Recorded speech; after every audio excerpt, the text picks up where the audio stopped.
पिताजी मैं यहाँ हूँ, बड़ी बहू कहाँ है? पिताजी मैं यहाँ हूँ, छोटी मैं यहाँ हूँ, पत्नी मैं पिताजी यहाँ पर हूँ। मूर्खों, जब सारे मेरे सर पे खड़े हो तो दुकान तुम्हारा बाप देखेगा। सारे मेरे सिर पे खड़े हो तो दुकान तुम्हारा बाप देखेगा। और इतना कहते सेठ के प्राण निकल गए। बोले शंकर भगवान ने की। तो जरा सोचिए, ये हमारी और तुम्हारी तो दशा है।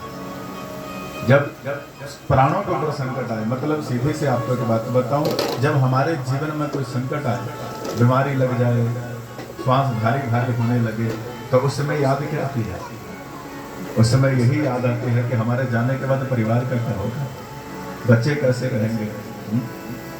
मेरे कारोबार के बारे में तो किसी को पता ही नहीं, तो क्या होगा?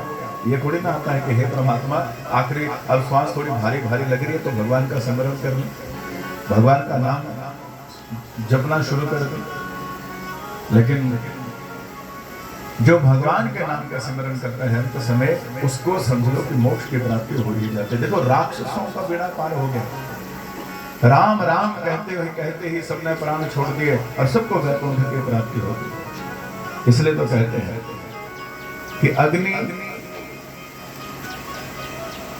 देवताओं ने भगवान की स्तुति करी है कि हे प्रभु, अग्नि आपका मस्तक है, चंद्रमा और सूर्य दोनों आपके नेत्र हैं, दिशाएं कान हैं, वेद वाणी है, वायु प्राण है, जगत हृदय है, और दोनों पैरों से पृथ्वी उत्पन्न हुई है और आप अंतरात्मा।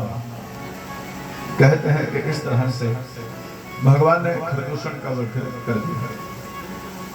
अब भगवान आगे बड़े सुंदर एक लीला करी है। कहते हैं कि स्वरूप सूप न खा जाता। अब महाराज खरदूषण को मरने के बाद, पहले तो खरदूषण को कहा, खरदूषण मर गए,